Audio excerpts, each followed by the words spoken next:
സഖാവ് പിണറായി വിജയനും കേരള മുഖ്യമന്ത്രിയായ പിണറായി വിജയനും നമ്മുടെ ലാലേട്ടനും തമ്മിലുള്ള ഈ ഇൻ്റർവ്യൂവിൻ്റെ കുറച്ച് ഭാഗം ഒന്ന് കണ്ടു നോക്കിയിട്ട് ബാക്കി നമുക്ക് പറയാം. എന്നാൽ വലിയൊരു കടുപ്പക്കാരനാണ്, ചിരിക്കാത്ത ആളാണ് എന്നൊരു ധാരണ പുറത്തുണ്ട്. എന്നാൽ അടുത്ത പരിചയമുള്ളവർക്ക് നേരെ മറിച്ചുള്ള അഭിപ്രായമാണ്. ഈ പ്രകൃതം സ്വയം എടുത്തണിഞ്ഞതാണോ, അതോ ഈ കടുപ്പക്കാരനെന്ന ഇമേജ് മാറ്റണമെന്ന് എപ്പോഴെങ്കിലും തോന്നിയിട്ടുണ്ടോ, അതോ ആളുകൾ തന്നെ അത് തിരിച്ചറിയട്ടെ എന്നാണോ നിലപാട്? അത് ബ്രാൻഡ് ചെയ്യപ്പെടുന്നതാണ്. കാരണം ഞാനൊരു ഇടതുപക്ഷ പ്രവർത്തകൻ, പ്രത്യേകിച്ച് CPIM-ന്റെ ഒരു പ്രധാനി എന്നൊക്കെയുള്ള നിലയിൽ വരുമ്പോൾ അതിലൊരു സാധാരണയിൽ നിന്നൊരു വ്യത്യസ്തനാണ് എന്ന് കാണിക്കൽ നമ്മുടെ ചില ആളുകൾക്ക് വലിയ താല്പര്യമുണ്ടായിരുന്നു. അതിൻ്റെ ഭാഗമായിട്ട് ഒരു മനുഷ്യന് പല ഭാവങ്ങളുണ്ടാവുമല്ലോ, അതിലേതെങ്കിലും ക്ഷോഭിച്ച ഭാഗമുണ്ടെങ്കിൽ അതായിരിക്കും കൊടുക്കുന്ന ചിത്രങ്ങൾ. അപ്പോൾ മറ്റ് സന്തോഷത്തിൻ്റെ നിമിഷങ്ങൾ അവരുടെ കയ്യിലുണ്ടാവും, പക്ഷെ അത് കൊടുക്കേണ്ടതില്ല എന്നവർ പോകും. ഞാൻ പിന്നെ എന്നെ പറ്റി വരുന്ന വാർത്തകളിൽ അധികം അങ്ങനെ വ്യാകുലപ്പെടാറില്ല. അതിപ്പോൾ സ്വാഭാവികമായിട്ട് വരുന്നൊരു കാര്യമായിട്ട് ഞാൻ കാണാറില്ല. ഞാൻ പ്രതിദാനം ചെയ്യുന്ന പാർട്ടിയോടുള്ള എതിർപ്പിൻ്റെ ഭാഗമായി അത് എന്നിലൂടെ പ്രകടിപ്പിക്കുന്നത് മാത്രമേ ഉള്ളൂ എന്ന നിലക്കാണ് ഞാനത് കാണാറ്. ഈ എതിർപ്പ് ഉയർത്തുന്നവരോടും സത്യത്തിൽ അദ്ദേഹം പറഞ്ഞത് കറക്റ്റ് കാര്യമല്ലേ? ഇവിടുത്തെ മാധ്യമങ്ങളും അദ്ദേഹത്തിൻ്റെ എതിരാളികളും മെനഞ്ഞെടുത്തതല്ലേ അദ്ദേഹത്തിൻ്റെ ഈ രൂപീകരണം, അദ്ദേഹത്തിൻ്റെ ഈ ശൈലികൾ.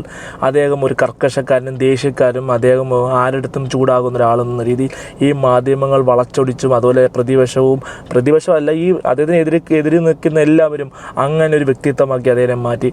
കേരളം കണ്ട ഏറ്റവും നല്ല മുഖ്യമന്ത്രിമാരുള്ള ഒരാളല്ലേ പിണറായി വിജയൻ. അതുകൊണ്ടല്ലേ അദ്ദേഹം 2 വട്ടം വിജയിച്ചത്. കൂടാതെ അദ്ദേഹത്തിൻ്റെ ഏറ്റവും നല്ലൊരു പോസിറ്റീവ് അല്ലേ അദ്ദേഹം ഒരു കാര്യം കേൾക്കാനും അത് മനസ്സിലാക്കാനുമുള്ള അദ്ദേഹത്തിൻ്റെ കഴിവ്. ഈ ഇൻ്റർവ്യൂ തന്നെ നമുക്കത് മനസ്സിലാകുന്നുണ്ട്.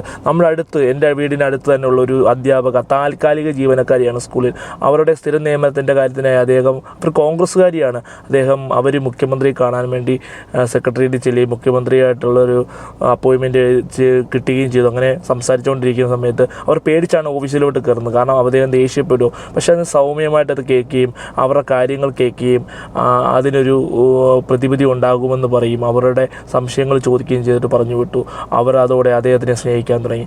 അതാണ് നമ്മൾ ഒരാളെ വിലയിരുത്തുന്നത് മാധ്യമങ്ങളിലൂടെയും അല്ലെങ്കിൽ അങ്ങനെ എതിരാളികളെ സൃഷ്ടിക്കുന്ന വാക്കുകളുടെ. നമ്മൾ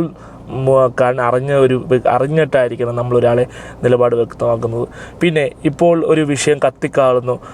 സിനിമാ നടൻ വിജയ് രാഷ്ട്രീയത്തിൽ ഇപ്പോൾ ഇറങ്ങി അടുത്ത ഇലക്ഷനിൽ മത്സരിക്കുമെന്നും മുഖ്യമന്ത്രിയാകുമെന്നൊക്കെ പ്രചരണം നടക്കുമ്പോഴാണ് വിജയ്ക്കെതിരെ വിജയുടെ ഭാര്യ ഒരു കേസല്ല ഒരു ഡൈവേഴ്സ് നോട്ടീസ് അയച്ചിരിക്കുന്നു. കാരണം അദ്ദേഹം ഒരു നടിയുമായി അവിഹിത ബന്ധമുണ്ടെന്നും അവരുമായി ഇടപെടുന്നുമെന്നും പറഞ്ഞാണ് ഇങ്ങനൊരു നോട്ടീസ് അയച്ചിരിക്കുന്നത്. സത്യത്തിൽ എനിക്ക് തോന്നുന്നു ഈ നോട്ടീസ് ഇപ്പോൾ അയച്ചത് അദ്ദേഹത്തിൻ്റെ രാഷ്ട്രീയ ഭാവി തകർക്കാൻ അദ്ദേഹത്തിൻ്റെ എതിരാളികൾ അയച്ചതാണോ? സ്റ്റാലിൻ ഒരു ചോദ്യചിഹ്നമായി അവിടെ നിൽക്കുന്നു. നമുക്ക് സ്റ്റാലിന് ഇഷ്ടമാണ്, പക്ഷേ സ്റ്റാലിൻ ഒരു ചോദ്യചിഹ്നമായിട്ട് ചെയ്യുന്നു. കാരണം അദ്ദേഹം ഇപ്പോൾ തമിഴ്നാട്ടിൽ രാഷ്ട്രീയത്തിൽ വളരെ ഒരു കോളിളക്കം സൃഷ്ടിച്ചുകൊണ്ടിരിക്കുകയാണ്. അദ്ദേഹവും NDAയും അല്ലെങ്കിൽ വേറെ ഏതെങ്കിലും സഖ്യകക്ഷികൾ ചേർന്ന ഒരു പാർട്ടി. ഇപ്പം പനീർസെൽവം സ്റ്റാലിൻ്റെ അടുത്തോട്ട് പോയിട്ട് ഒരു ദിവസമേ ഉള്ളൂ, പിറ്റേന്നാണ് ഈ സംഭവം ഉണ്ടായതെന്നും കൂടെ നിങ്ങൾ ആലോചിക്കണം. അങ്ങനെയൊക്കെ വിലയിരുത്തുമ്പോൾ ഇത് വിജയെ കൊടുക്കാനും, വിജയുടെ തമിഴ്നാട് രാഷ്ട്രീയത്തിൽ ഇത് വളരെ പ്രശസ്തമാണ്. ഇങ്ങനെ